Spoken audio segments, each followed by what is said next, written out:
भावयेत्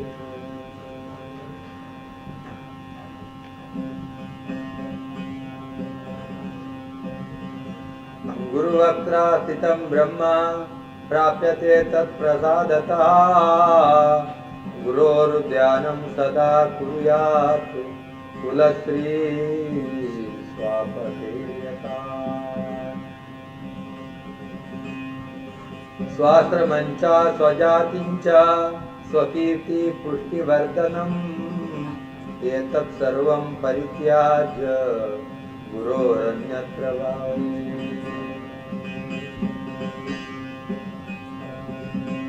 अनन्यचिन्तायन्तो मां सुलभं परमं पदं तस्मात् सर्वप्रयत्नेन गुरोराराधनं कुरु।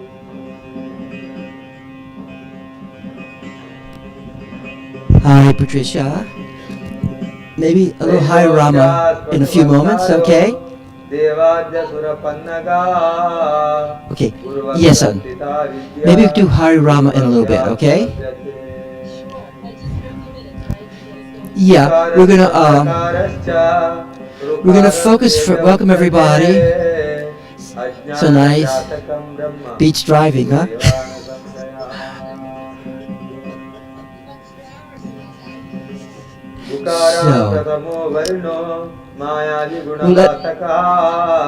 I'll let you, maybe we'll do it in a few minutes. Right now, if we're going to focus on Juliet is being operated on right now in Philadelphia for a shoulder condition.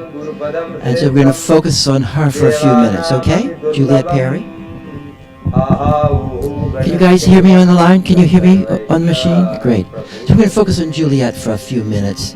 And she's actually, the operation started at 10 o'clock. It'll be starting in a few moments. And she's in Philly. Probably some more people will be coming on. So we'll just do that. Welcome everybody.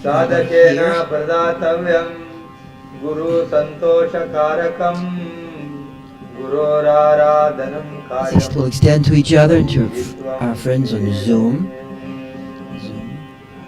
And we'll focus on Juliet right now. Inside to inside.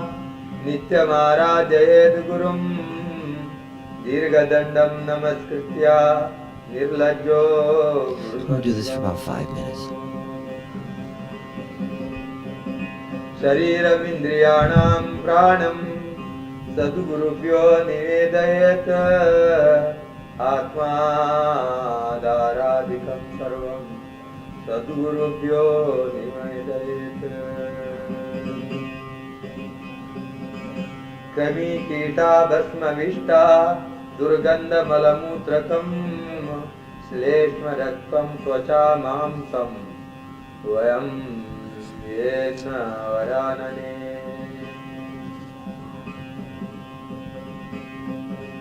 कृमि कीट भस्मविष्टा दुर्गंधे मलमूत्रकम श्लेष्म रक्त त्वचम मांसम वयम येन वरानने संसार क्षमारूढ़ा पतन्तो नरकार्णवे येन चेवोद्घृताः सर्वे तस्मै श्री गुरुवे नमः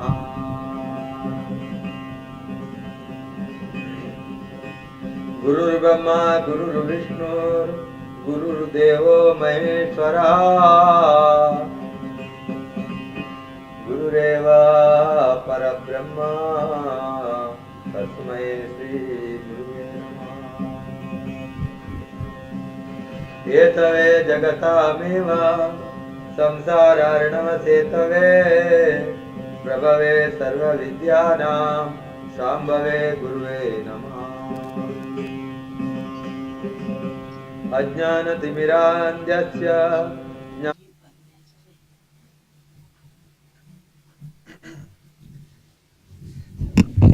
Would you like to give it a try and see how it comes through? Hare Rama, Hare Krishna, like we.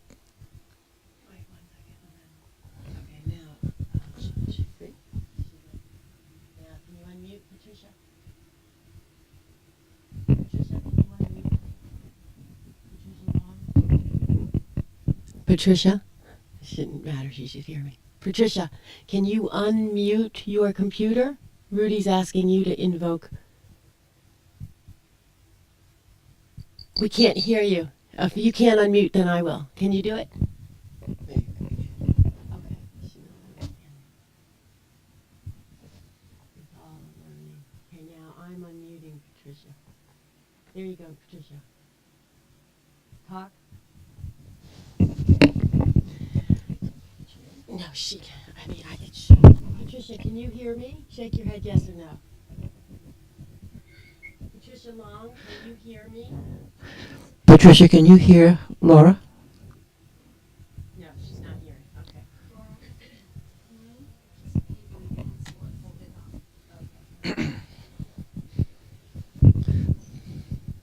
Okay, try now, Patricia.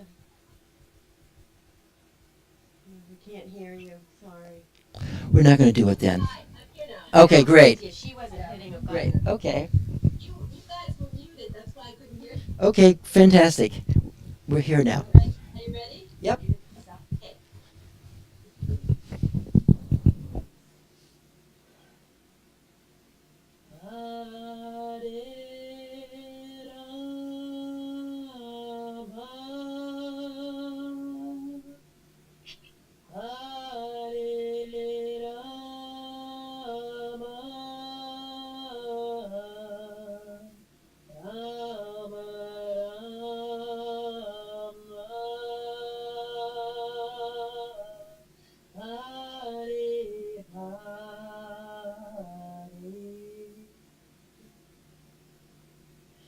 Hare Krishna, Hare Krishna, Krishna Krishna, Hare Hare, Hare Rama,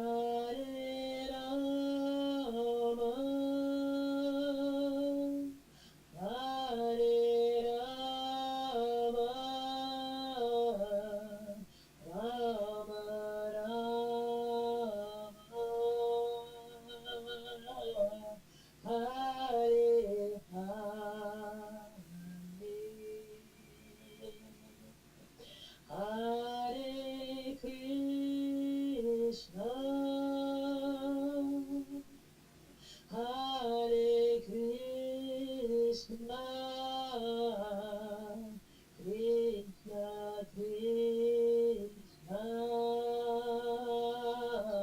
Hare Hare. Hare Rama, Hare Rama, Rama Rama, Hare Hare. Hare Krishna, Hare Krishna, Krishna Krishna, Hare Hare.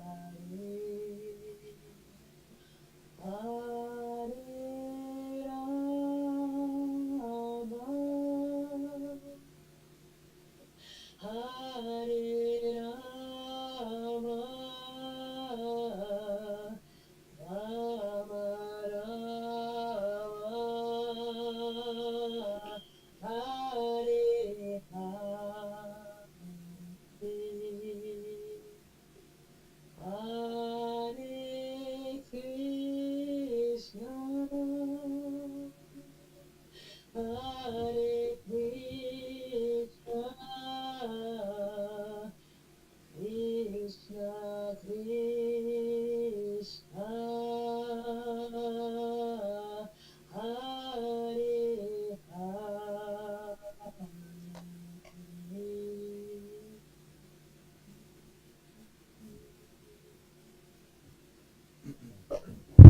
so much. So we have a little different format today. So let's play with this little format for a little while. And you have to leave, Anna, you have to leave in an hour. So why don't you come sit right here if you don't mind. So I think, can you see Anna? Can you guys see Anna? Okay. If it's okay with you, we might work a little bit more experiential this morning. Would that be okay? Great. And so we'll do that this way. And glad that you're here from California. So we're going to extend that mysterious extension. So let's extend to each other. And I'm going to pass the mic. Oh, could you pass that microphone there to Anna? Let's see if it works. You want to say hello in that microphone? Hello? No, it Let's see. Hello? Hello? Yeah, I think it's there. And I'll pass him back. Okay, so we're going to extend. Can you guys see us? Can you see? Okay, so we're going to extend to Anna. And I'm going to have Barina, you're going to turn this way also, okay? And you're going to, I'm going to be at this point of the triangle, and you're going to focus, okay? And then we're going to focus in with each other, first of all, extending.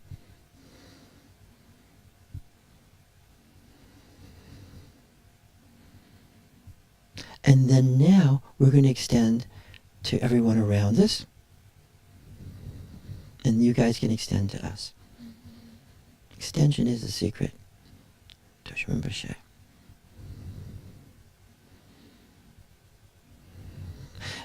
The extension of awareness is not the projection of mind. It's not projection of my mind. If I'm projecting in my mind, I might have a particular ideation about Anna, and she might accept that projection for good or for ill, but it's not the same as extension. Say yes if that makes sense. A lot of projection takes place in this world, in the life of couples and groups and you name it. This exchange of ideation to another people. Sometimes we're free, we can not accept the projection, and sometimes we internalize the projection. Extension is much more direct. Extension is literally the awareness manifesting to each other. And Anna, how are you doing right now as we're practicing this extension? Good. I can feel I'm becoming more embodied and Becoming more embodied. I think I'm gonna pass this mic. Might do a little better. So what's happening for you now? I can feel I'm grounding in my lower body, and I feel I'm starting to enter unity with you, and also feeling opening to the group. To the group, yes. And you mentioned being embodied because when the field is extended, and there's a natural, we have to overcome our natural capacity to dissociate at that moment and go simply in mind alone. But once we overcome that dissociative component, we can start the function of embodiment of the awareness field. And the body is the medium of the field. The body is the medium of the field. So right now, I'm feeling this connection here, and then through this, I am more empowered to extend to you guys. So there's more of a field phenomena taking place. And Barina, what's it like for you? Are you visiting from Colorado? It feels kind of very alive in the center from my throat, maybe down to my solar plexus. Mm-hmm. Kind of like a vibrating. There's a pulsation, vibration, aliveness. There's a pulsation and aliveness. So can you guys see Barina? Can you see Barina? Can you see what they can see? Okay, they can see Barina. So Barina, would you mind extending that further down if you can? I'm going to touch you just a little. Can you extend further down? So what happens, Barina, as you're extending down? I can feel it as more of a whole column. They start experiencing this whole column. And the column, at a certain way, is sometimes symbolized as the shushuma, which is sometimes is the spinal cord on the most physical level. Then on a more subtle level, it's the shushuma. But on the more subtle level, it's the column of light extending down into the earth and up into the sky. Let's do that for a moment. So if Anna's able to do it, I am now better able to do it. Because through the function of the field, the communication is very direct. It's not by words alone. The words also, the medium of the field is also language. It's like language is in the medium of the field and carries the field also. When the language is spoken from the field. When the language is spoken in mind alone, language will not have that power.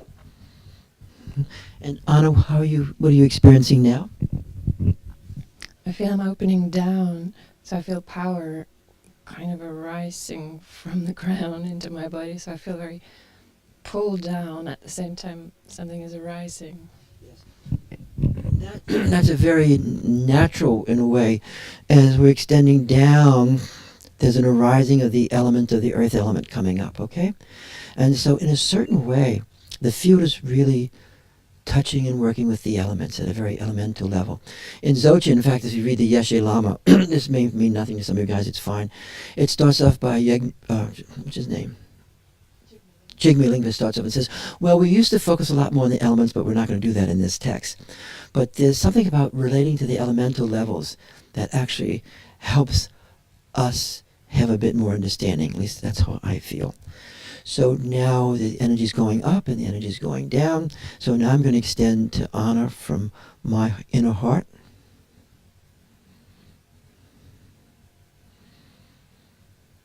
And I'm going to extend to Barina.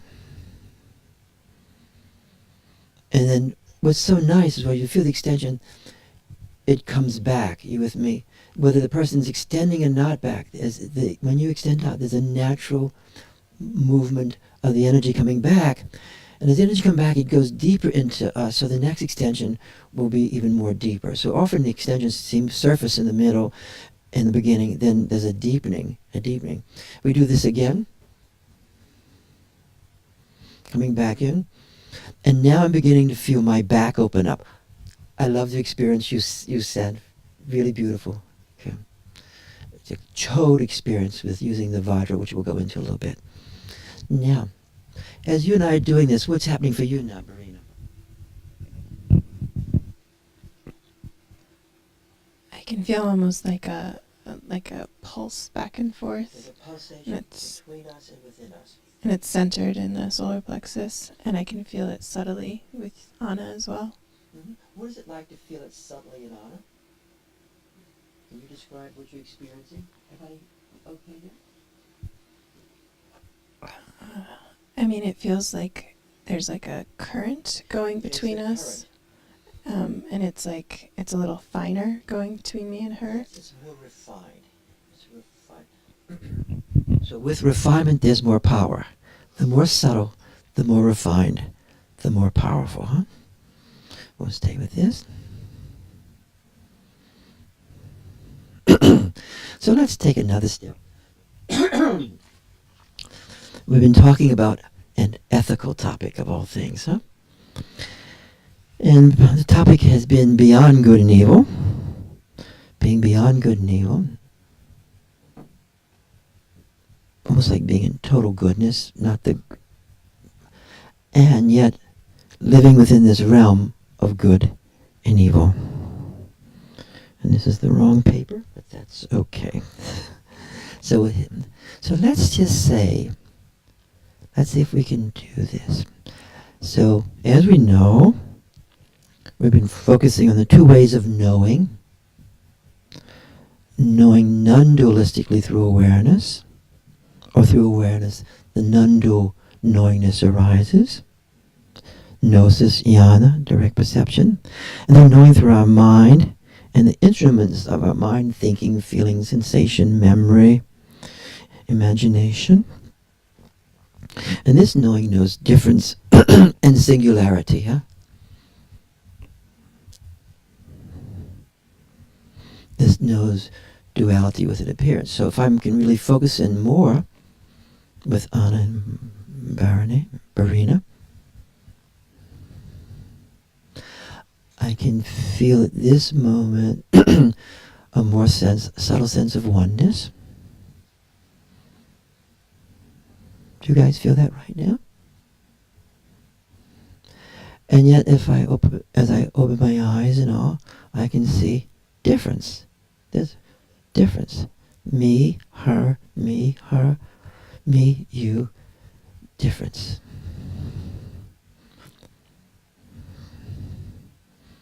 And as I feel this beginning of oneness, indivisibleness, non-duality, on one level that's really great, because there's a base. We now have a base of non-duality between us. That base of non-duality is a very natural bond. There's an inside connection. And the connection is really quite not simply in me or in them, but it's in us. It kind of goes beyond even the duality. At the same time, as I'm looking at Anna and looking at Verena, there's a difference. This is called a working situation in life. Because on the most regular level, when we have this non-dual connection, it can support what takes place with us in duality. There'll be less splitting. And I can feel love for Anna, and I can also feel annoyed by Anna without the split taking place between us. That is quite a human accomplishment. Perhaps one of the best. And if I can feel this connection, which I am right now, hi, welcome, glad to have you here. We have a different format this morning, so we're playing around with it, okay? So if I can feel this connection with Verena, it really helps hold the differences. That's what's so amazing. This base helps hold the differences. It helps hold liking and disliking, loving and hating, all these pairs of opposites which arise naturally when duality arises. Is that making sense to you guys? And when we can do this on a regular basis with people, the connection becomes indestructible. Because it is the Vajra, the symbol of indestructible and undual awareness. You guys following that? Is that making some sense? So let's see where you're at. Where are you at right now, Verena?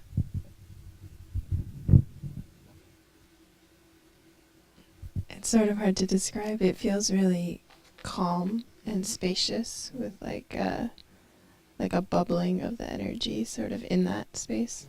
So there's space, openness. The space is the space of phenomena. When that space is there, we can actually experience the arising of phenomena. And this is ordinary people, not some super duper person. So you can actually feel the arising of energy and the arising of phenomena. And you can feel the arising of phenomena through the spaciousness. And that space is like holding all of us. And it's manifesting us. And so I can feel, in a certain way, in a very ordinary way, this inner oneness that's actually neither goodness or evil in that liking and disliking way. And I can feel this more basic sense of goodness. It's like just goodness, pure good, purity. And yet, because of mind, I can have the possibility of experiencing through duality, non-duality. Through me and you, us, at this little triangle, experiencing non-duality, within duality, or within non-duality, duality. That's a working situation in this world.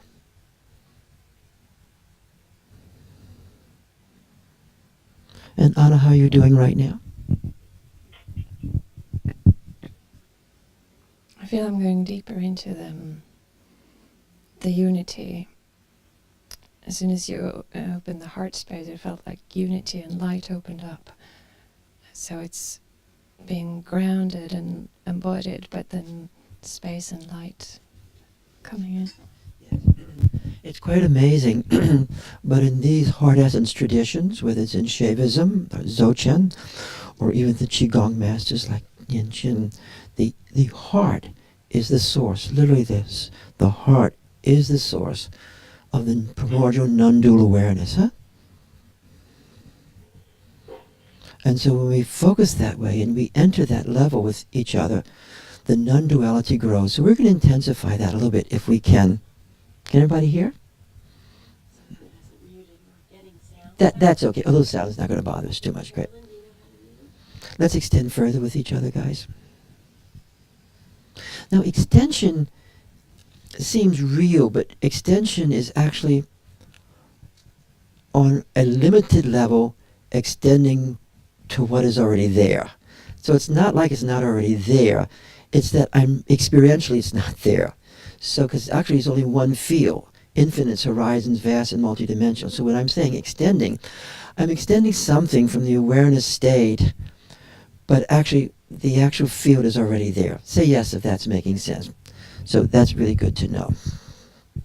So there's another statement about how action emerges out of timeless awareness through us into time.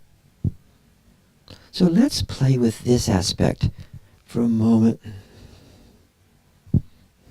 And all this stuff is a bit more ordinary than we mythologize it to be. You with me? It's all a bit more closer, but certain ways we can mythologize it. The mythologizing is not useful.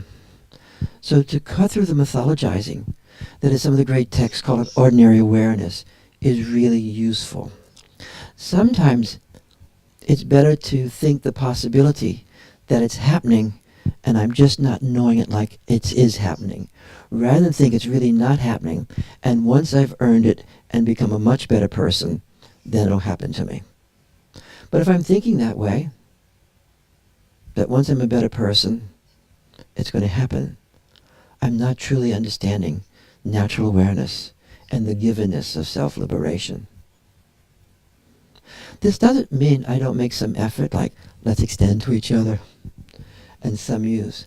But there's a certain type of effort that is delaying of what's already there. So effort is a very tricky thing in this business. So hanging out now. So let's see if we can touch timeless awareness a little bit. So if you guys lean into me a little bit more, I will then be a better person. Okay? Let's see if we can do this now. Timeless awareness in time. Timeless awareness manifesting time. Now, I'm starting to touch that in a certain way. It's like timeless. But in time. Sometimes we think, if I really go deep, if I go deep enough, deep, go deep, go west. If I really go deep, I will find timeless awareness. In fact, if I do go deep and leave all phenomena, I will find timeless awareness. However, it is not the only way to do it, because timeless awareness is also right in time, because time is being manifested through timeless awareness, duality. You don't have to believe any of this. Do not believe it. An intellectual assent to any of this stuff will get us no place. It is rather experimenting, trying it with good faith. Let me see if this actually happens. Parina, what's happening for you right now? Right at this moment, I'm really aware of like my hips, like they feel like they're almost locked into the ground, and that's coexisting with this sense of space and warmth from before. What's it like to feel your body locked into the ground or grounded like this? What's it like to feel that? What's it like to feel that grounded state? That's important. In the ground, sky above, ground below, to the column. Yes. It feels almost like two like magnets like sticking to each other. Like there's a like it feels like it like clicked in or something almost. Clicked in. You're in there. You with me? Do you feel the power of that position? Mm-hmm. It feels there's like a stability to it or something. That's a great word. There's stability to it. Now, she's not practicing a practice, but because the arising of the field, we have the benefits of the body being embodied, but the body being embodied in the situation, in the sphere, embodied in the earth and also in the sky-like awareness. Is this making sense to you guys somewhat? And ask Anna, what's it like for you right now? I have a similar feeling of, I feel like a sort of ancient statue, like very defined, but at the same time it feels like I'm soaring, so it's sort of becoming defined, but also soaring in the openness. Perfectly described. So one level, she's feeling very defined, grounded, stable, and yet on the other hand, she's soaring in space, in the light, the energy. So to work with awareness is constantly working with the paradoxical states, huh? And the language of paradox is really useful. I'm a very prejudiced, opinionated person. This is not good. But nonetheless, I'm dedicated to them. And one of the dedications, if I'm forgetting the dedication, I think I am, is carrying on a bit too much at this, but I think I've forgotten it. So maybe not that dedicated to that one. But the yes. One of the great things in Western language, in later Western language, as it developed, was the developing of paradoxicalness and the language of potentiality. And when the language of potentiality, and Aristotle touched this also, potentiality into actuality, that opens up multidimensionality, and it opens up a concrete, it frees us from concrete thinking to experience multidimensionality and potentiality. So one of the things, we'll talk about this more in language as we go along, we're trying to free our minds from being too concrete. Because the more concrete we are, then we start having difficulties with concreteness. So is it or is it not? You with me? Potentiality takes us beyond the space of it either is or is not or both and. It picks those polarities up that are often difficult to articulate in concrete language. And from my point of view, a lot of the early Buddhist language was very concrete. Early, it developed to become much more subtle as we went along in the different Mahayana traditions, okay? But, and this is, whatever we do, even in psychology, psychology can be very concrete, stimulus-bound, or it can become much more subtle. Okay. So let's see where we're at now. Are you experiencing timeless awareness right now, Anna, at some level?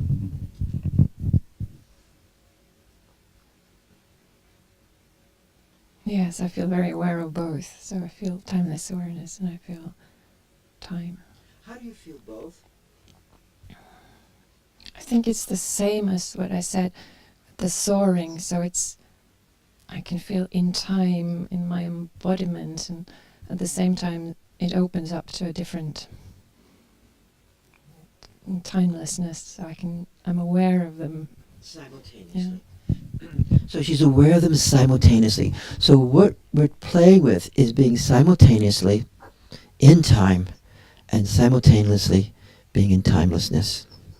Being simultaneously in awareness and simultaneously having our mind integrated into this awareness. So the most basic task, it seems, and people like Namkhai Norbu describe this so beautifully, is we enter awareness and then we integrate our mind into awareness. The most primary dissociation we have, and it happens developmentally, and even Freud and I would speak about this, there's a foreclosure from primordial awareness. There's a foreclosure from the state of oneness. As we grow, we start foreclosing primordial awareness, and our mind develops over time, internalizing phenomena, internalizing family systems, internalizing generational fields and fields of. We start having that split from our mind, and by mind here, in the West, we sometimes think mind just means thinking. No. Mind in this language is our ego, which is really good to have when you want to be able to get here without it. Thinking, feeling, sensation, memory, and sometimes there's 12 ego functions, but all these functions of our ego that help us be in this world. So the mind is all these functions, but you want to have these functions within the field of awareness. Because then we can think in the field, we can feel in the field. So this way, we never end our meditative awareness. We have a formal meditation, and doesn't depend so much on our posture really, because the field itself works that. But we want to, the basic practice is entering, bringing our mind into this awareness state over and over and over again, that we're living within the awareness field. Huh?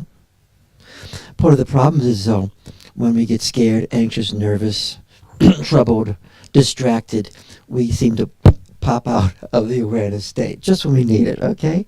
So this is why we're working in an ongoing way, relatively effortlessly, to bring awareness into our mind and our mind in awareness, like we are right at this moment. The second thing is, it's really useful to use phenomena. So right now I'm using Barina, whose name I'm getting, and this is called you Barani for some reason. Because I look, that's the spelling, I get concrete, and Anna. So I'm using them because they're up close. Closer is easy.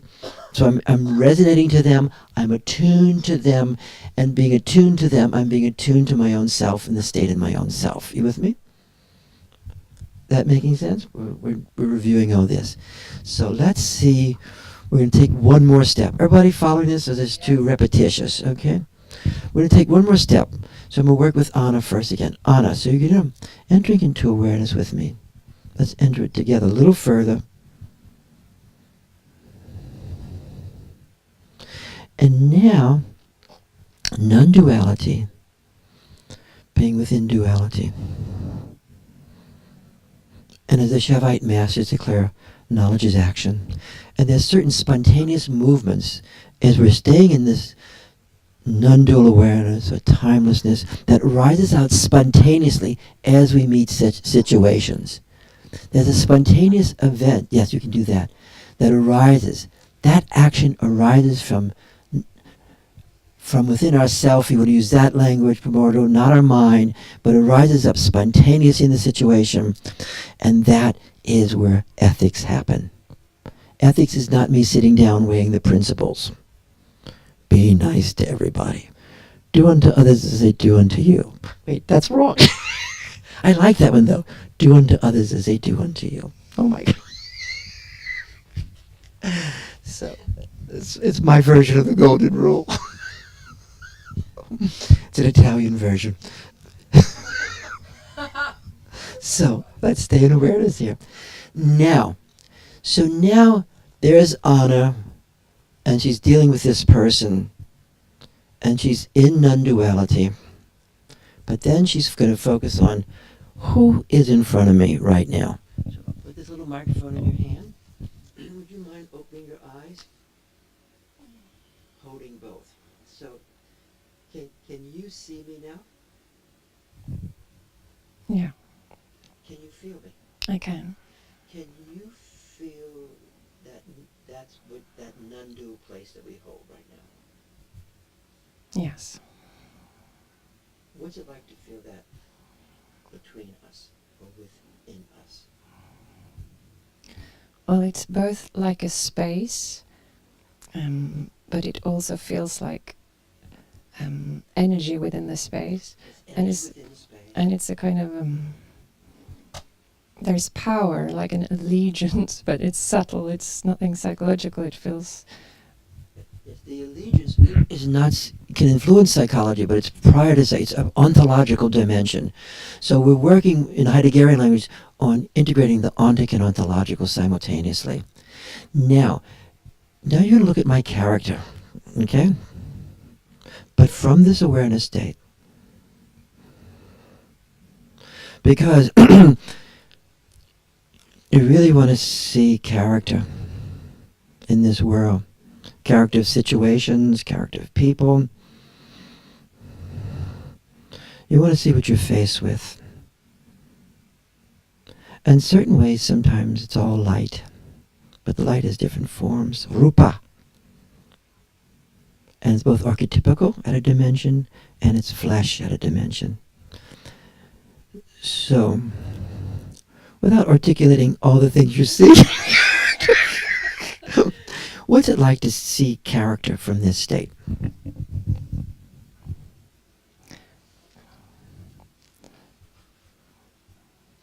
Well, it feels like there's a knowing that I know you in a way that I cannot describe, and at the same time I know you in the way that I see you act and put yourself together in the world. And they're kind of different, but it feels like your character is sort of operational for the space I'm sensing into, and it feels like the character enters into situations and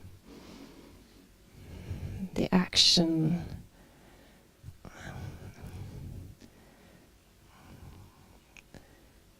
and I'm thinking bad and not bad, but it feels like there is no judgment whether it's bad or not bad. It kind of uses the situation to create space for the other to arise, but it comes through the character. It comes through the character.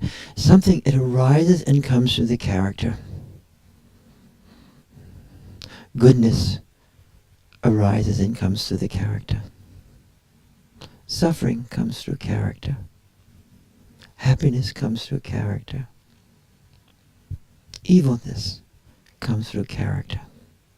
By evilness, I mean suffering.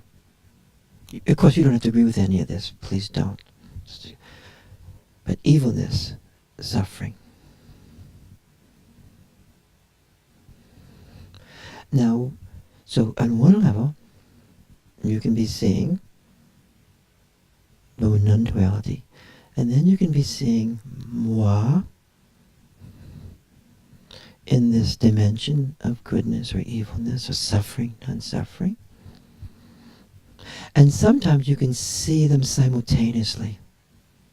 So sometimes when you see something simultaneously, even the act of evilness can have a luminous golden light to it. And the act of goodness can have a luminous golden light to it. Even though you may have to attend to that energy that's coming towards you and dissolve it, block it, undercut it. At a certain way, though, by experiencing the arising from non-duality, you're more empowered to deal with coming through form to us. All the great Qigong masters know that. The martial arts people know that. Yogis know that. What is it like just to hear that, Anna, right now?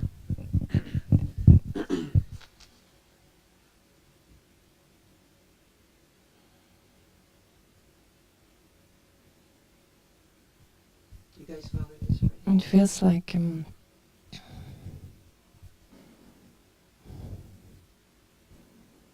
it's so when I can hear it and sense it from a non-dual, then it feels the phrase knowledge is action is sort of what is necessary. So if the destructive force comes and I can feel it or see it from the non-dual, it throws everything on its head from how I normally would. It throws everything on its head, and it's not just for super duper goodies. you start seeing that view through all different sorts of creatures. Now hang out. And what's it like as you're integrating your mind into that view right now? As you're working, integrating that, giving it a few moments. I'm integrating also in my mind what's being said. The mind plays a role in all this enormously. The mind is not stupidity. It is the light of awareness itself, learning to be in the situation of the world in flesh, Namanikaya. Well, I have this bypassing of judgment, or I guess the superego, it sort of shatters. So the superego steps on the side, but action can still take place. Yes, that's what I'm trying to. Yes. Action arising not from the superego. Isn't that superego drops to the side. Action still at times must take place, but it's not coming from superego at this moment. Spontaneous situationness. What's it like to feel this possibility? Well, it's a little bit like being I can see the possibility of cutting through, or something acting through in a way that's necessary to open a phenomena. Your daughter's not here today, is she? No. But if you were here and you feel my intent to inflict suffering on your daughter for the fun of it,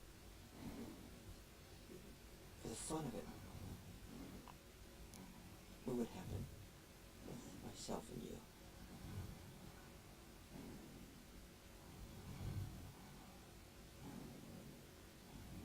I think something would act through me to cut through that. Yes. That's virtuous action. That's virtue. What's it like to feel that possibility of spontaneous action, situationally? Well, it's empowering because it cuts through the stories or the ideas of what's right or wrong. Are you fearless at this moment? At this moment, yes. Am I intimidating you at this moment? No. Do you like knowing what fearlessness is? I do. Do you like knowing action not arising from the superego, that judgmental thing born of annihilation, anxiety, and deprivation, often imitating parental figures or the symbol of the parental figures? Yes, it feels clean and clear and obvious. Do you like living in duality within non-duality? Yes. When possible? Yes.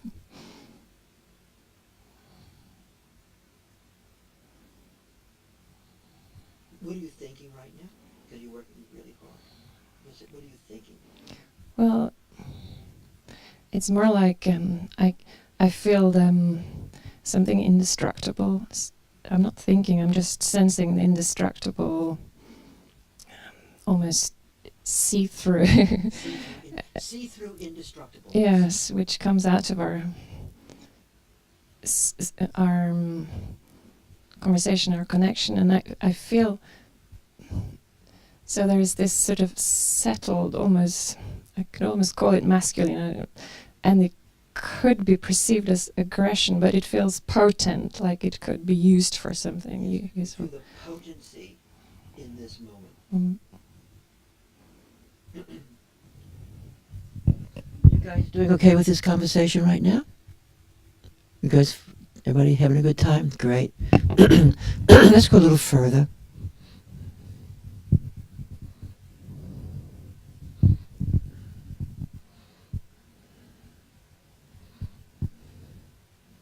What's it like to be in, shall we say, in goodness, but but to see simultaneously happiness and suffering in this world.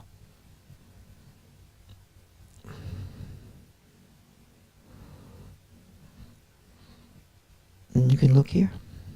What's it like to be in that state and to see both happiness and suffering, goodness and evil?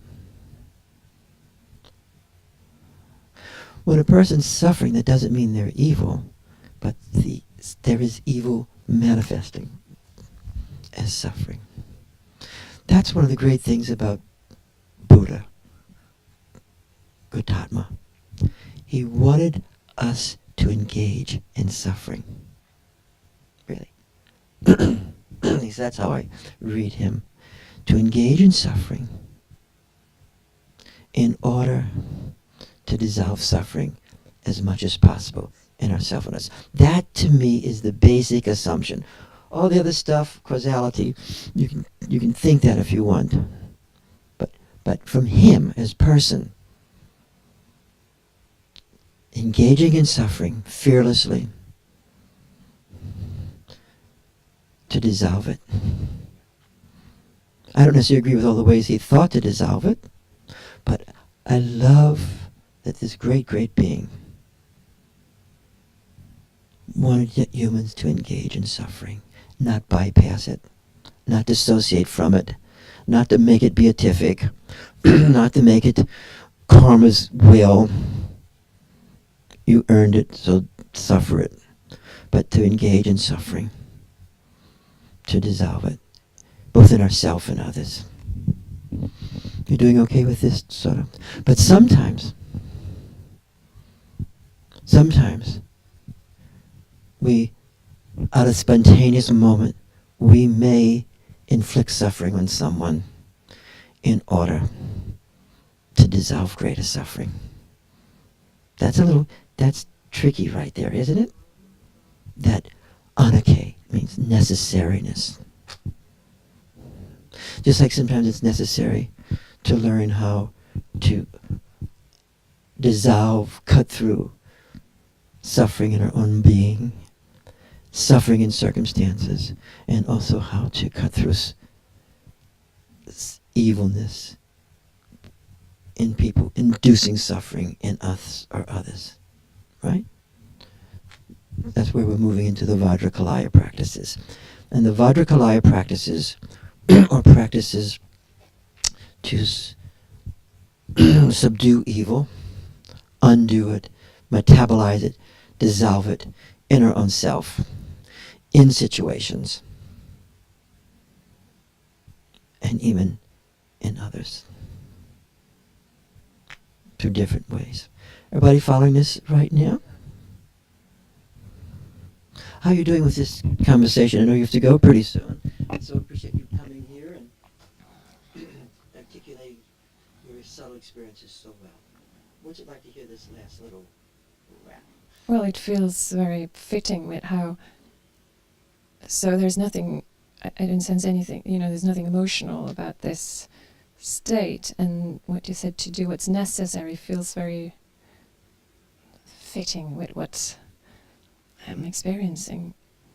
What's it like to feel what's necessary in the situation? What's necessary? Well, that seen from here, it's a different. What's necessary might be very different from what the personality thinks is necessary, and that suffering that might come might be necessary suffering for something else. Are you getting something out of this today? I do very much. Are you getting something out of this today? And can you describe what you're experiencing and understanding this morning? I really appreciate you going through this with us. Well, I guess it sort of personally cuts through my empathetic stance, where I will act out of internalized and sort of emotional reactions.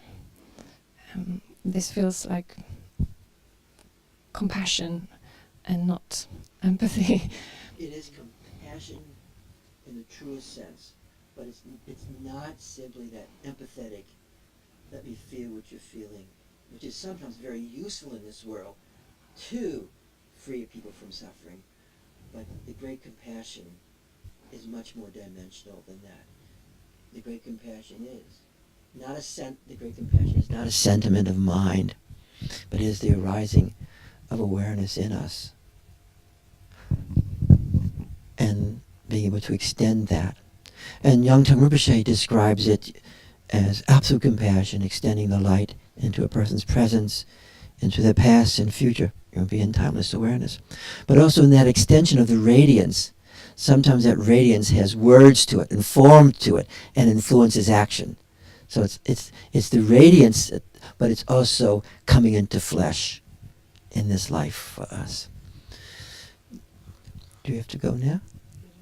It's almost 5 to 11. Would this be okay with you? Great. And so this is not an infomercial, but we're going to start having Lama Tarchan's teachings on the Vajrakalaya on Saturday mornings, and it's almost 12 hours. It's almost 8 months of work that he did every month. He would send. So I think when we use the Vajrakalaya, it helps us understand this action of the Purba, this cutting through phenomena, which is simply a concrete symbol of the radiance of awareness in a fierce form. A-okay? Thank you so much. Great. Yes? We've been doing that. We were doing that already. We did that in the beginning. We held them. Yes, we did that in the beginning, holding Juliet. And for those who came on late, we'll hold Juliet again. She's probably still in the midst of the operation she's in. And Richard, your husband.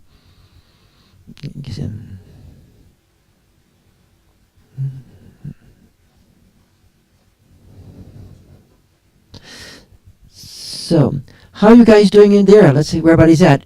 Laura just left. I don't know if you can talk. Can you guys talk? You can't talk. Laura. Let's see. Okay, let me see here. Let me talk to. We'll do a little bit more work, and you guys. Can you hear me? Yeah, I can hear you, Tom. Yes. We can talk. Great. Yes. We'll talk if you want me to. Yeah, I was really enjoying what you were talking about. I got 1,000 things to say right now. The sense of the paradox is really fitting for me in the sense of using the duality, the dual mind, as kind of the quarterback, and having the non-duality as the coach on the sideline who's got the wise calls about what to do. I can operate when I got to operate in the physical world of the football field. I've got to know all the nuances and know my skills, but then I have to have that other extra little bit of wisdom that propels me how to act in this particular moment based on what's around me. And when you talked about character, I was struggling with, well, character kind of creates a probability of somehow act right now. Well said, yes. We are. And so it's important to know that, but also to know in the moment it may come across very differently because the field may be operating also.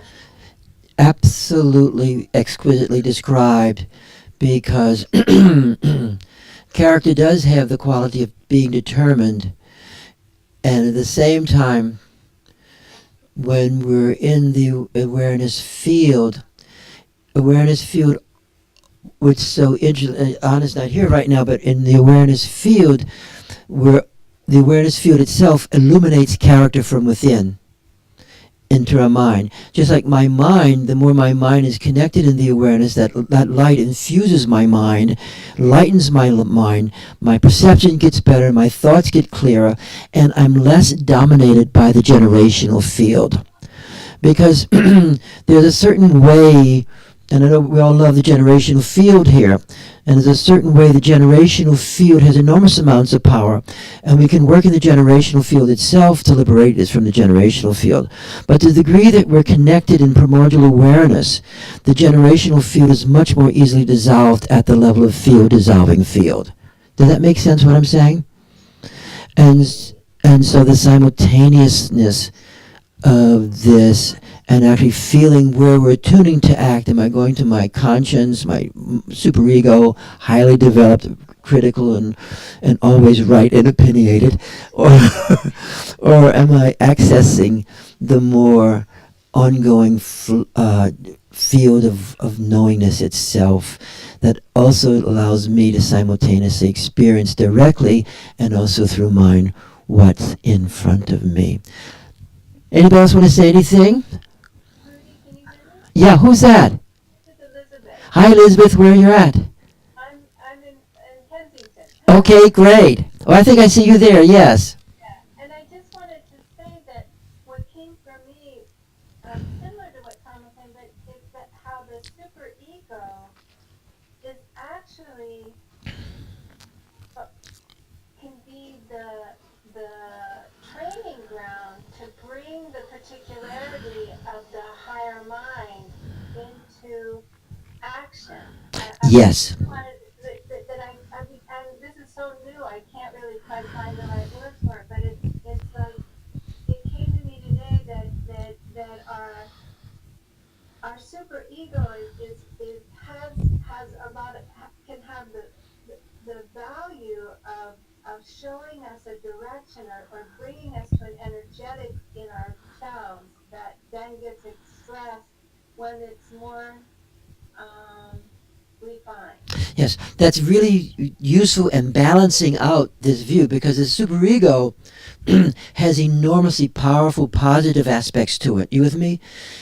Even in terms of idealization of phenomena and idealization of phenomena, idealization of people, and mutual idealization of situations brings us into devotion. The power of idealization mutually held is devotion. You follow me? And devotion to situations, to people, is a highly ethical ethos in its highest development. You with me?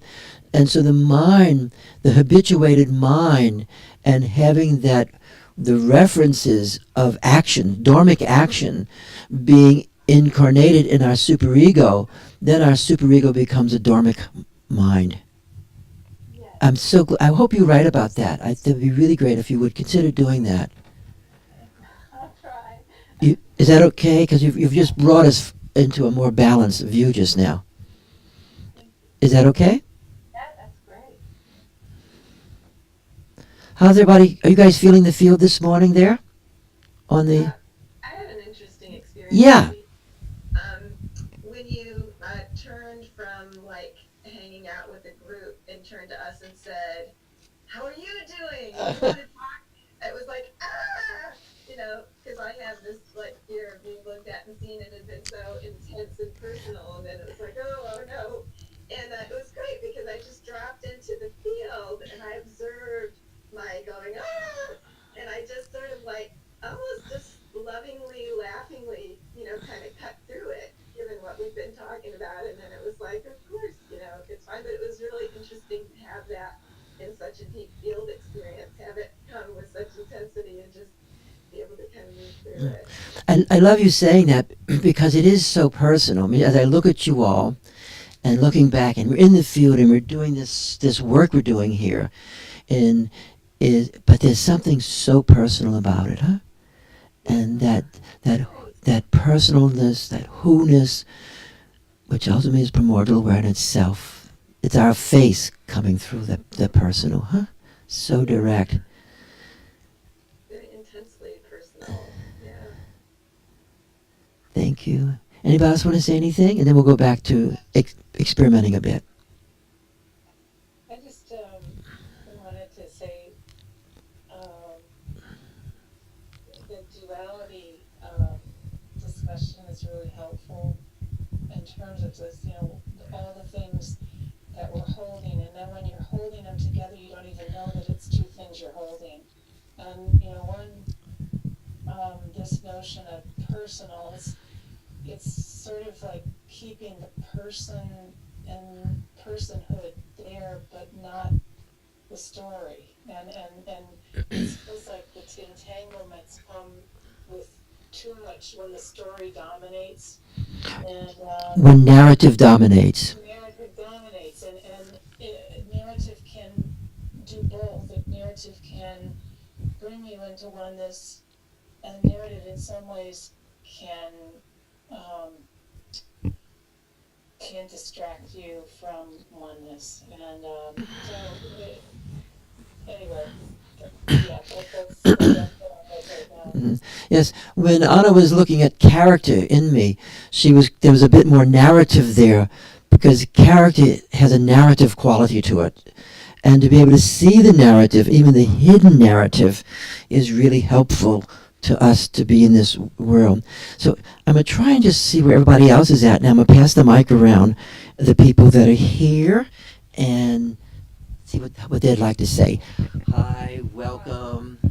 It'd be nice to have a little camera hooked on this and just move a little camera. Yeah, there, that top. Oh, that's it, but I mean a little, The light at the top bit, of the yes. camera. Hi, how are you Hi. doing? What's happening for you today? The paradox is really happening. It's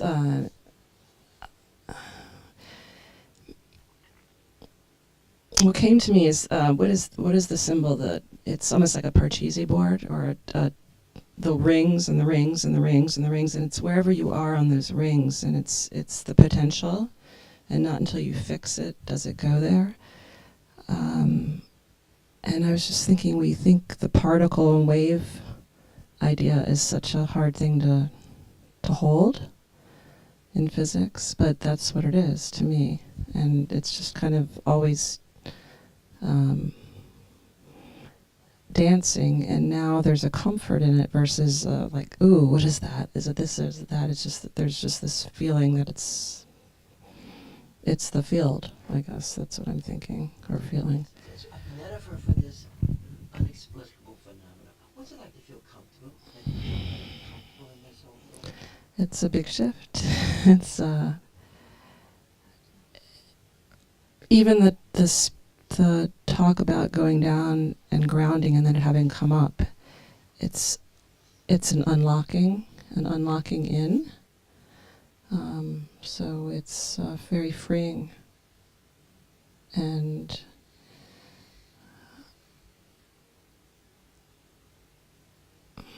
by saying maneuverability, that locks it in, but it's just very freeing. Do you love the capacity to act? Yes.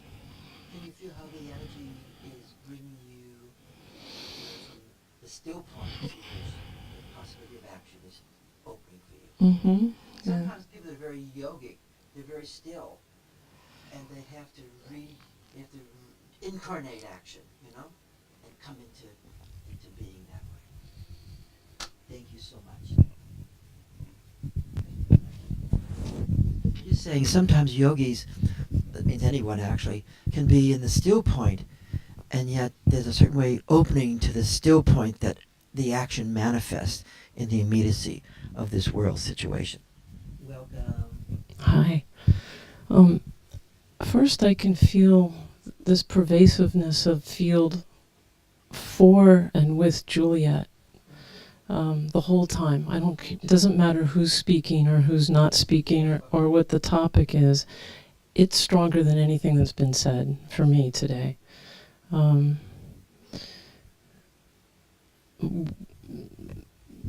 That said, when you are talking about I can't remember your exact words, but suffering, we are to go toward suffering, to go through it, engage suffering. Of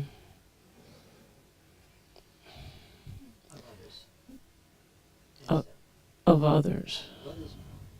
It's a lot has to do with the engaging suffering of others.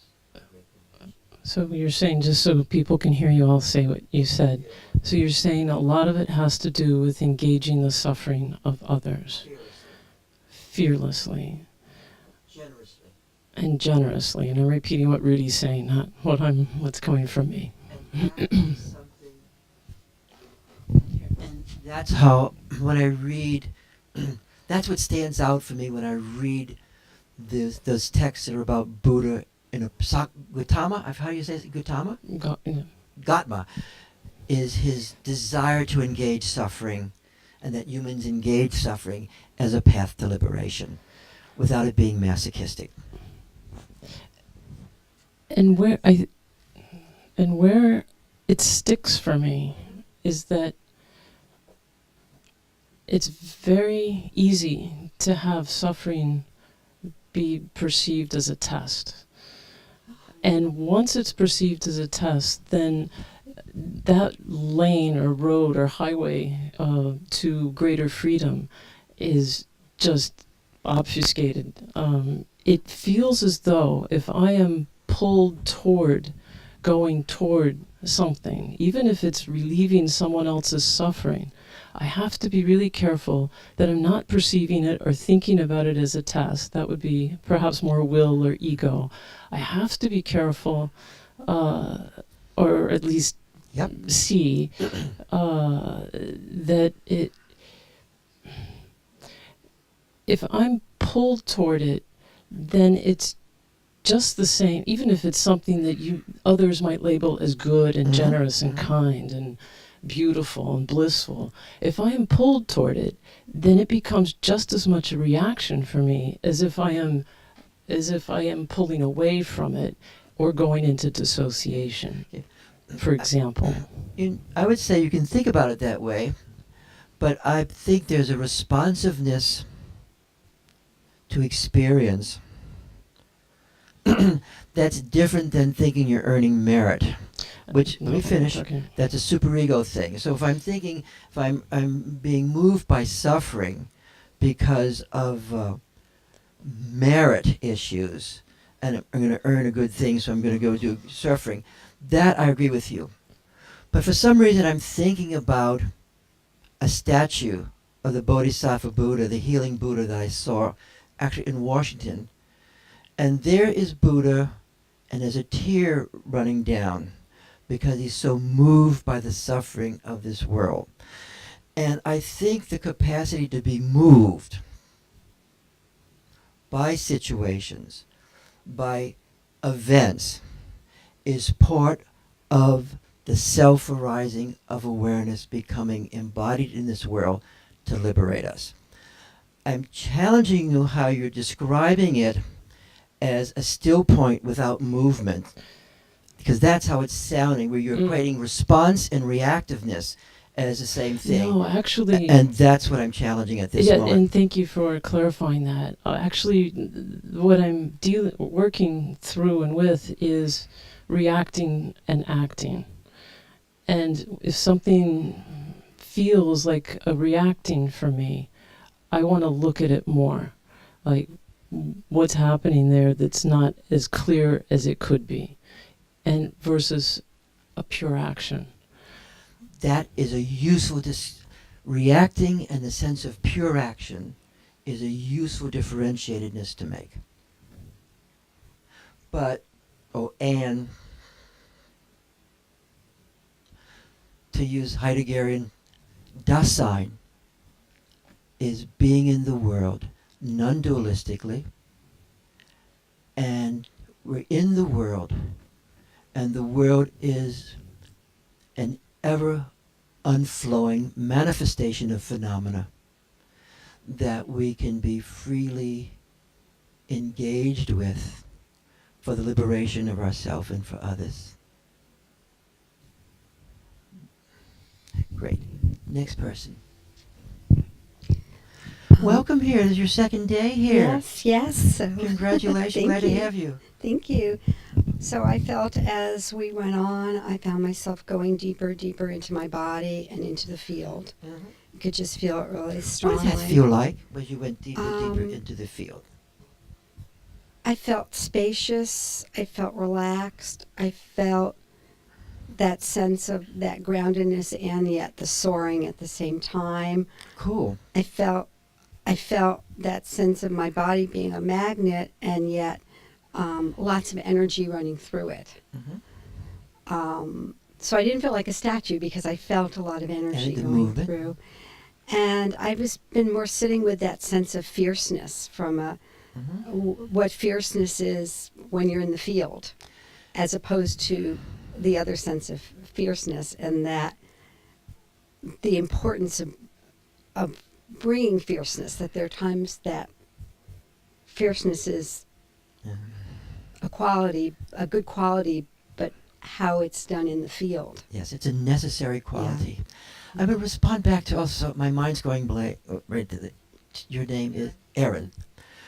She started speaking about Juliet and how the focus of the field is on Juliet, no matter what's taking place. It's useful to understand that phenomena, okay? Because part of the understanding of the field, which is always present in one way, but we're invoking the field. You with me? We invoke the field. Part of the capacity, from the Vajrayana point of view, from my point of view, is the power of invocation, almost like the shamanic power of invoking the deities, the archetypes, and bringing them more into direct experiential perception. Okay. Now again, that's actually what we did in the very beginning. We invoked the field around Juliet, this person who is being operated on. But this field is not because I was invoking it simply that way with some kind of omnipotent action drama, but that was Juliet's desire, who is deeply a member of this group, who plays a role in her life of the archetypes being here. You with me? Or the teachers being here, or the archetypical energies being here. And then we participated in that desire, and a desire for her also. So the archetypes are here. It's not a power of moi. You with me? I have to laugh at that. But the archetypes are here through the great visits of yogis and people's practicing and the invoking of the field. Patricia helped invoke the field. People came and we helped invoke the field. But the invocation of the field is primarily because of the archetypical presence that's here. That making sense? And so the archetypes themselves, in their own, because they are at a certain level, they're non-dual, and another level, there are forms and energies. That is also their wish. Making sense? Thank you for saying that. So it's like entering a place where the archetypes are, they're actually every place, but because of our own attunement and love, sometimes they're in more places than others, and also because of the great masters who've come here. Whenever a master comes any place, a trace is left. It's like the alike field in the moment. Traces are there. Empowerments are there. When an empowerment is given here, my understanding, that empowerment is for everybody. So you've just come here recently. So the empowerments are here also for you. You with me? An empowerment is not a moi experience. I think empowerments are really useful. Urge everybody to get empowerments from as best as they can. But the empowerment takes place in a place. That trace, that resonance, like the Vajrakalaya, the different ones, are still in the air here at this moment. Welcome. This is your second time coming here. What's it like visiting? Well, I'm grateful to be here. And for the first part, there was a lot of soreness in my base, and I was just like, it was almost where I couldn't pay attention. I had to check in with that, so I was checking in and out, and it's still there, but it's a little bit more. Did you feel when the ladies went into their base? Did you feel when they each of them were articulating something taking place in the base for them, by chance? Did you attune yourself to their embodiment? I did at different times. What was it like when you attuned yourself to their embodiment of the base? Their base, because they actually it was manifesting in them this, I would say, deeply grounded base. I think it relaxed. It relaxed. Can you feel her base right now? Mm.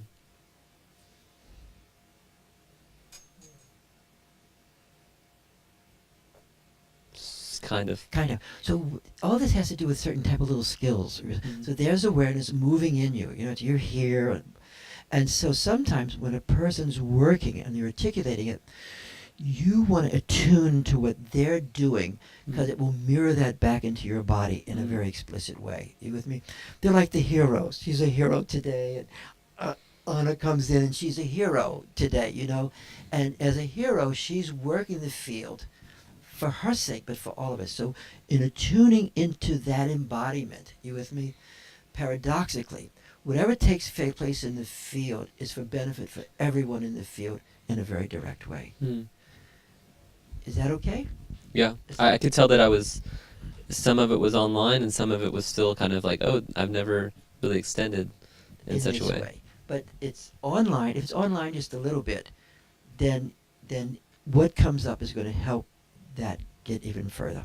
Thank you. Glad to have you here. Are you having fun? Yeah. What's it like to understand it as it takes place? What's it like to have understanding as it takes place, even though you may not have understood it before? It's a strange question, but what's it like to see something taking place and you actually understanding what's happening, even though you never understood it before? Not because I'm making comments. You can just feel the actuality. Sometimes when you hear a truth, it just feels right. Or you see it. It lands well, yeah. It lands well. Right. Like then the field, your own openness, is allowing you to make some discriminations. Right. See how Laura's doing. How you doing, Laura? Thank you. Very well. Thank you, Rudy.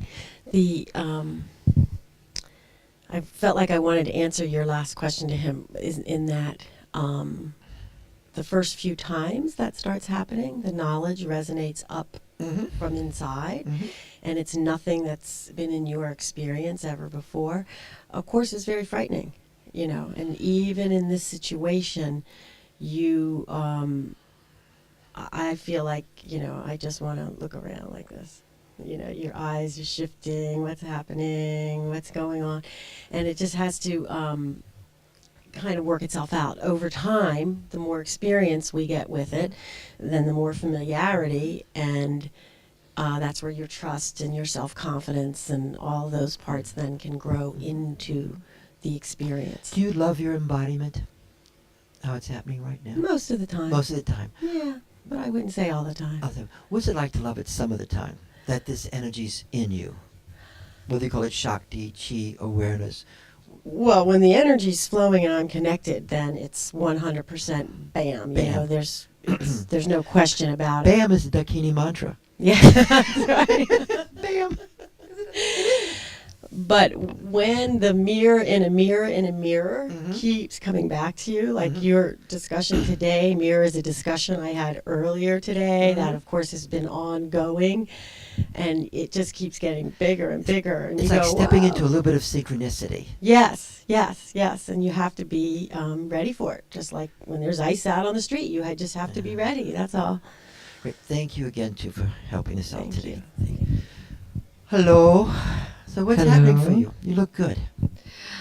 Yes, I have been through great suffering that knocked me to my knees and just held it and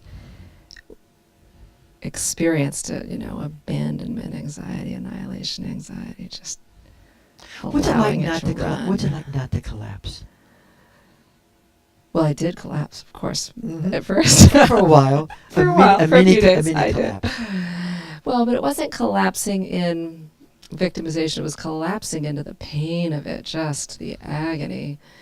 And then fierceness arising.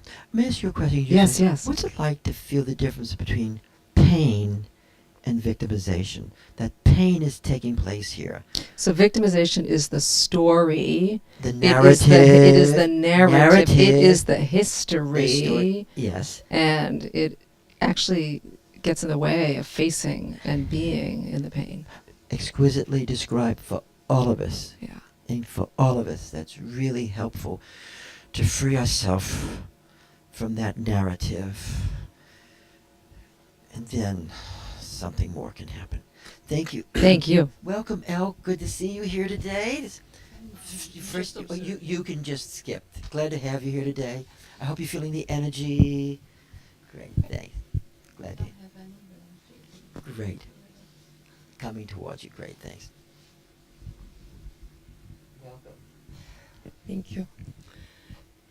What's the question? What's happening? We're just chatting right now. But what's happening? Everyone? Well, something is sort of perpetuating. We often hear these analogies and metaphors. So the ocean and the waves, clouds in the sky. So all roads leading to Rome, all roads are Rome. These sort of things keep coming up. And so suffering, for instance, when thoughts arise, emotions arise, I guess with practice, for me, the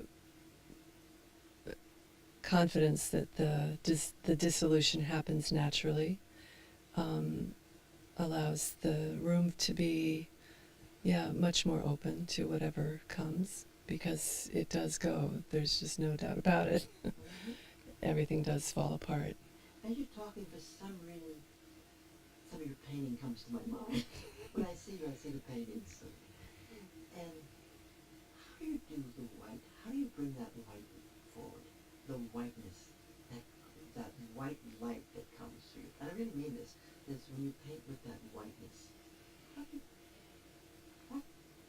And it's not a distraction, but that's what's this. Well, it's very similar, because internally things get very extremely subtle. Mm-hmm. And so in the painting, that subtlety is expressed. So when building, because it's very much like sculpture, I think painting is, there's a far greater delicacy and a willingness to not cover, a willingness to let whatever's there shine through. So I don't know if that answers your question. The way that painting in your art, which is your practice, that you're dissolving obscurations, that the light comes through.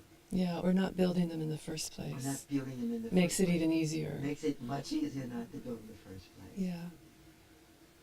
Thank you so much. You're welcome. How are you doing? It's your little visit today. I'm good. What's it like? I just had a really interesting experience that I think is more interesting than what I was going to say earlier. When she was speaking, is it Laura? Yeah. I've had that experience just as of yesterday and this morning of the synchronicities building, and you get one message about something that you're working with, and then suddenly that same message is reflected 1,000 times on different levels. And I totally get the analogy of having to prepare for it, like just be ready for it the way you are for black ice. And so I was sitting with that and really enjoying you reflecting on a meta level this thing that had been happening, and then you spoke, and the thing that you spoke about is the thing that has been appearing in synchronicities for me, like the idea of pain and how you go into it fully and let it break you open in a, I don't know, constructive way almost, versus letting it collapse you. And so just like the additional layer of synchronicity there was, I don't know, it was, yeah, exactly. It was startling and had a big impact. So thank you. Thank you very much. So, we have about a half an hour left. Let's do this. We're going to focus on a text today. Would that be okay? A little bit? And I'm trying to see which one to do. And so my mind is really blank again, unfortunately. Would you mind doing the 7-line play to Guru Rinpoche and chant this way?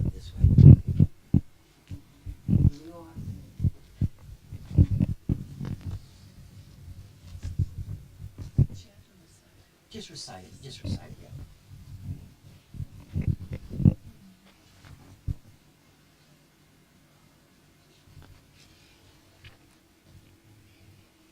Hung. In the northwest country of Ujjain, born in the pollen heart of the lotus, possessing astonishingly supreme spiritual attainments,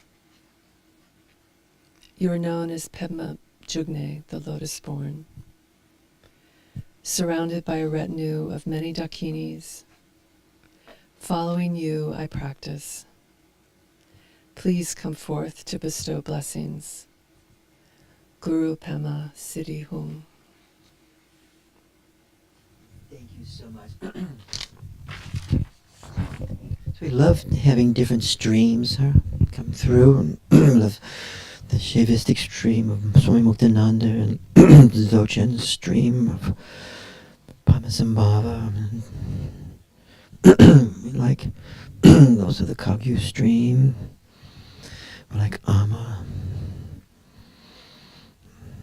We like the stream of the heart-mind Qigong states, this light. So let's focus today. We like belonging to everything and nothing. We like belonging to everything and nothing. We like traditions. We don't necessarily like institutionalization. They're not the same. So with that understanding, we'll focus on the Vajrakalaya, both here and I think I'm going to read, try to decide which one I'm going to read, and I'm going to read one by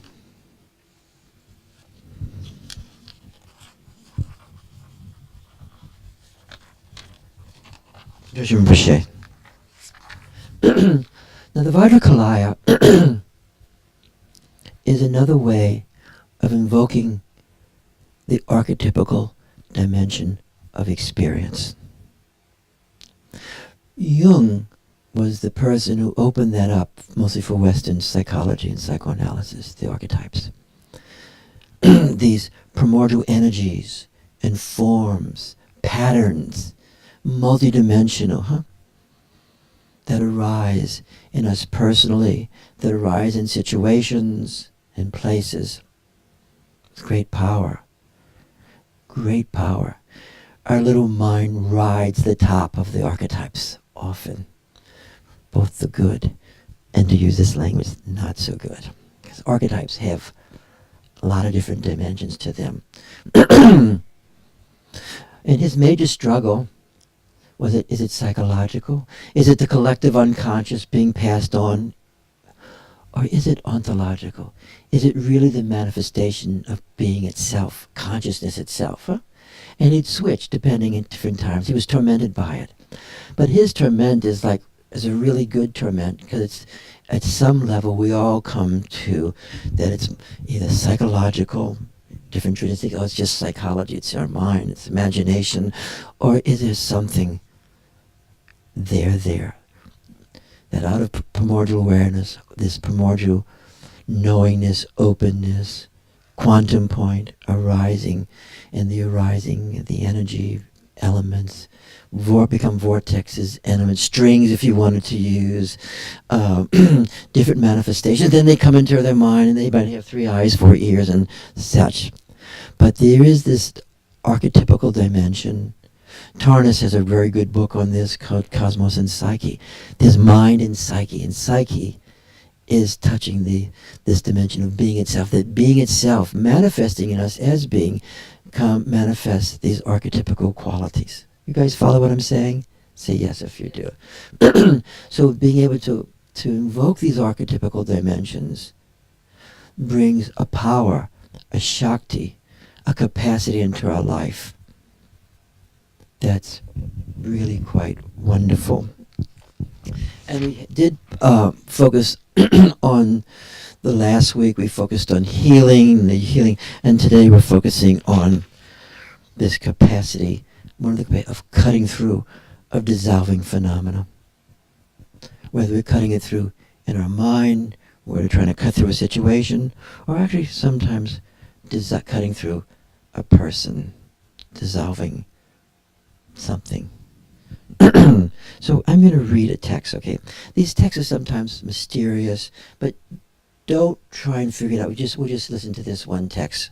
Mandurja Rinpoche, great.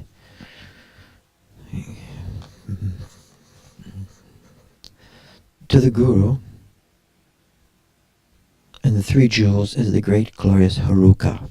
So they're invoking this particular, this is a masculine quality. The Dakini, have been in the feminine qualities. We've invoked last week. And this is invoking the masculine quality. These masculine qualities are not as gender specific as we would like to think about them in the West. Huh? I and all beings as vast as space, we go for refuge. So to the Guru, the Guru is primordial awareness revealing itself as itself to us as it.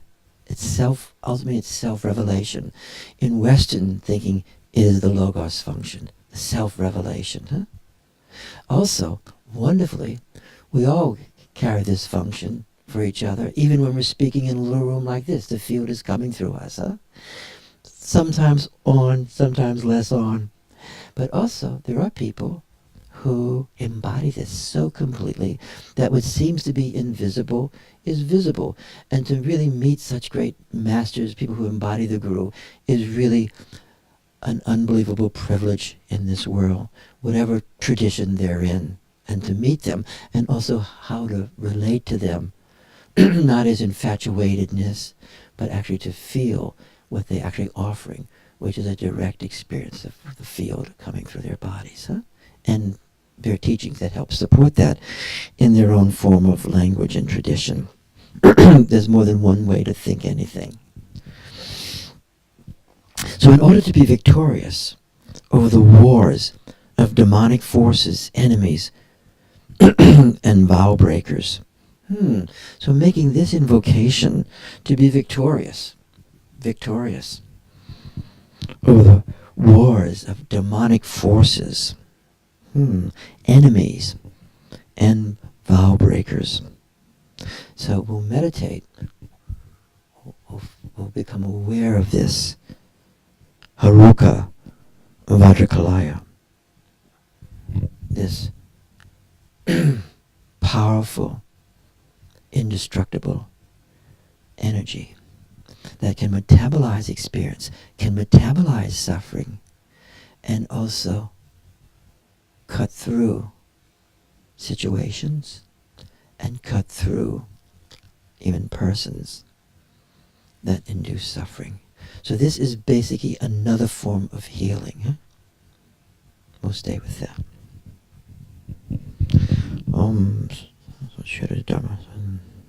From this sphere, SPH area, this sphere, SPH area, which is the very nature of emptiness, that nature of openness, the nature of no thingness, huh? This nature of luminousness, radiance, emptiness, light, emptiness together. Unceasing clouds of compassion arise. So as we invoke this dimension, it's also invoking the great compassion, this capacity capacity to dissolve suffering in ourselves and others, huh? This discriminating wisdom, huh? That's a great phrase. This wisdom gnosis, this non-dual gnosis, this wisdom gnosis that actually helps us discriminate first where the wisdom is, but also wisdom in action. Our pure awareness. So this wisdom gnosis is one's own pure awareness. And we'll feel that right now. And in this context, it appears as a blue-black home.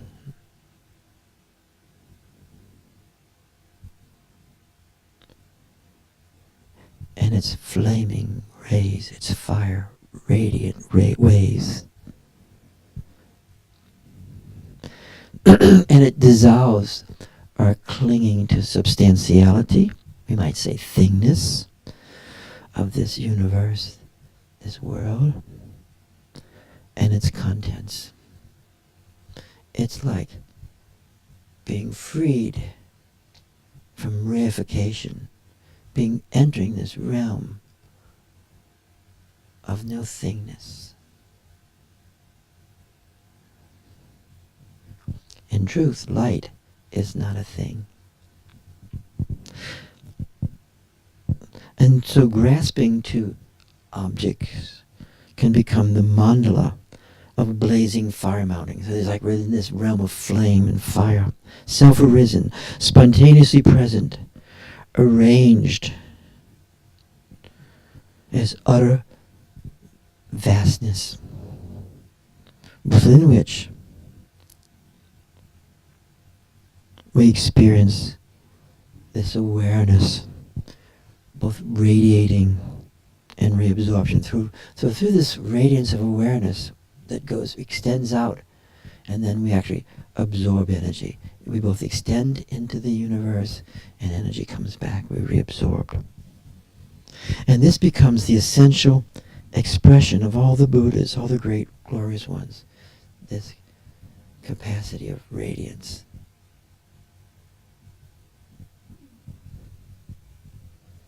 Blue, black, three heads. So now it's describing this particular manifestation, huh? And so there's a anthropomorphic moment, huh? That we create with our minds to help hold this experience in this mythic invocation. Blue, black, three heads. The right white, the left red, 6 arms, which some holding this symbol of indestructibleness, the Vajra, 2 holding a flame and a trident, and the final 2 are rolling a huge purba, this huge dagger. And they're 4 legs, and they're in a treading posture, and they're suppressing Mahadeva and the Devi, okay? There's certain historical configurations of that one. But possessing the strength of unbearable wrath, unbearable fierceness. Huh?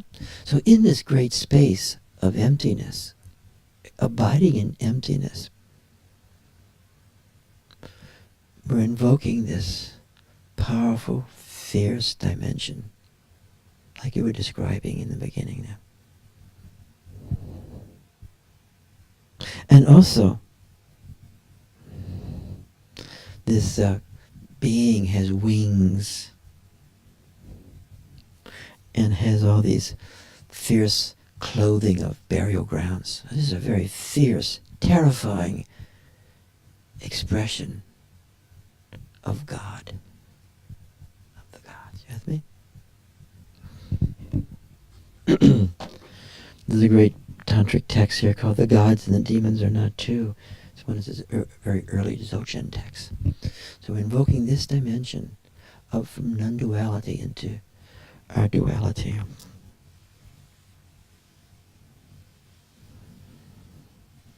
And this form is in union with a consort. And she's light blue in color. So there's this mixture of these energies, huh?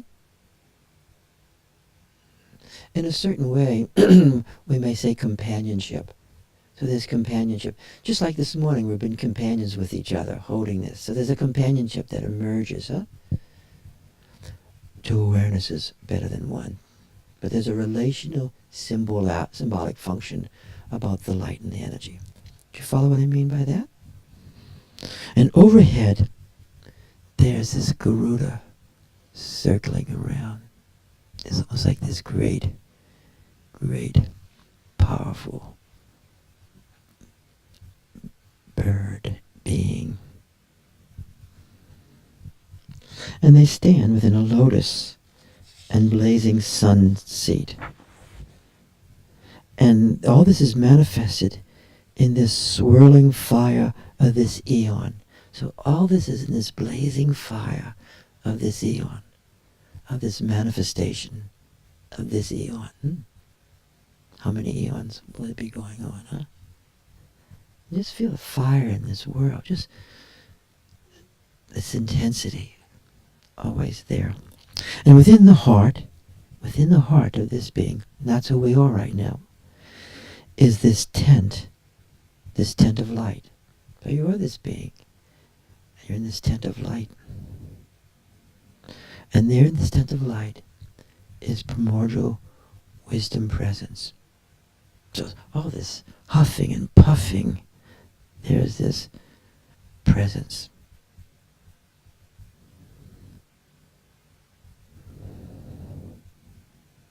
Vajrasattva, clear, pure, blue, pure awareness, untouched. And then within this heart is samadhi presence, the deeper presence, this indestructible presence, and in the center of which is the pulsation, hum, pulsating, hum. Perhaps you can feel that. And it's surrounded by a mantric mala of clear lapis lazuli light. And this lapis lazuli light has the signification of healing. Rotating clockwise, and light rays go beyond even what we can imagine, and invoking the deities, the energies, and clearing, helping open up the obscurations of us as sentient beings, huh? That we can actually feel and know this knowingness, this awareness, and also invokes our guardians. It invokes the protectors. So often in the act of compassion is not only self-liberation, but the protecting of innocence. You follow? So, thank you. The protecting of the innocence, annihilating enemies, dissolving the enemies and obstructors. So all form, sound, and thought. So every form, every sound, every thought is arising as primordial wisdom, the play of the deity, the play of the archetypes, the play of the mantra, and the play of the dramata. Om Benzakili Kalaya Sarvam Binyam Bam Hum Pet Za Hum Hum. Om Hum Pet. Pet, that cutting through. You don't have to say it, just you can feel it cutting through obscurations. Within ourselves, within situations, and within people. All for liberation. It's arising out of total goodness. The universe and all its contents dissolve into light.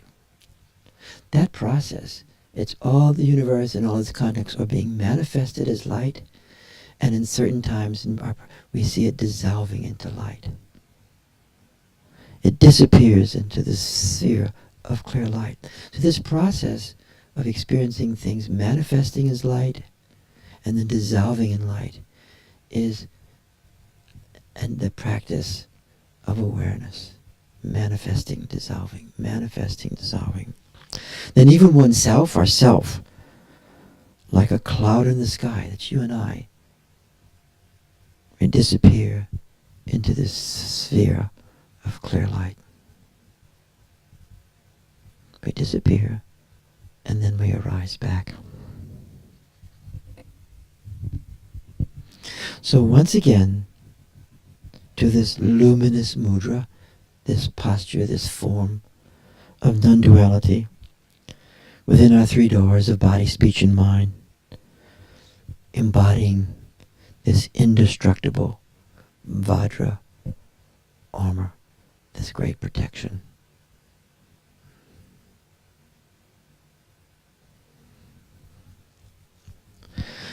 And by this virtue, by this virtuous action, this virtuous quality, and virtue is really such a powerful word, huh? And virtue is very connected to character at the subtle level. It's both ontological and it becomes ontic. Virtue, arising out of being, embodying that, it's like our character becomes infused. By virtue, may myself and all, or ourself and all beings be victorious over Mara, may say the demonic, and by pacifying all obstacles, may this sublime state beyond sorrow, beyond suffering be experienced, the youthful Vajra, which is the result of Buddhahood, and will certainly be attained. May by the bestowers, the givers of sublime blessings, the root and lineage gurus, and this great archetype of Vajrasattva, who sends a rainstorm, who gives us attainments. All this is given of attainments. And then Akinis and Dharma protectors, whose concerned activities are unobstructed. What accomplishment. Bring auspiciousness to the circle of this all-pervasive mandala, this field that we're in. And that's a little practice there of Vajra Kalaya, invoking this dimension in our own self. We'll sit with it for a few moments.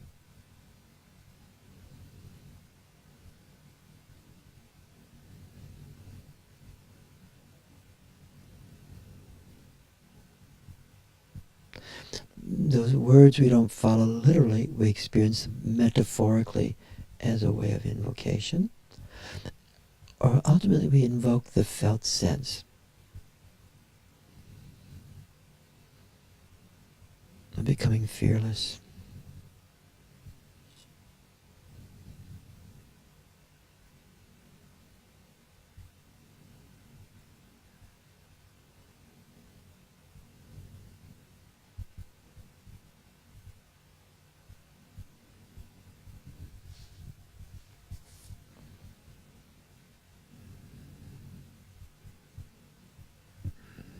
So in this invocation, we have to be careful how we think about causality.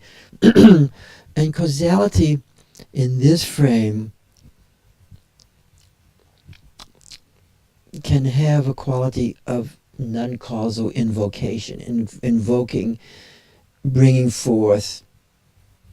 It's not so much like picturing myself throwing hatchets across the room or daggers across the room. It's not that metaphor. You with me? That form of causality becomes very mentalistic, mechanical, and not useful and not true. You follow what I'm saying there? So it's more the power of the invocation of this dimension and inhabiting this dimension in situation after situation. And that's why we always think about causality is a tricky wicket, and I'm going to be talking more about that. And it is true, everything has consequences. That is true. But how that works out in the details can be quite something else. So we're going to start to end up now. Hope everybody had a good time today. Hope everybody had a good time. You guys doing okay there? Maybe we'll meet next week. And if you wouldn't mind sending me a little email, a note on what you experienced in today's little seminar, I would really appreciate that. Thank you, guys. Thank you. See you later. Take it easy. That description you wrote today in using that is like a chode practice. And Lama Nora gave the empowerment of the chode when he was here. The chode practice is a cutting through where you focus it on your body and your body starts breaking apart and nothing is light. But I want to talk about this for a minute because the chode practice is not a psychological practice. When you look at these things, I'm trying to improve myself and become a better rat or whatever we are. it's really not the heart of the matter, okay?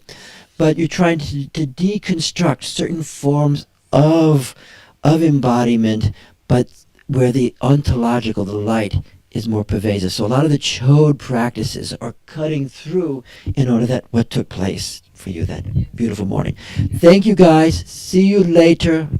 What's amazing about it is I don't even have to think about it, and it's always, it's like they're constantly, like the lower half of my body splitting open and like light right along the lines of the cut.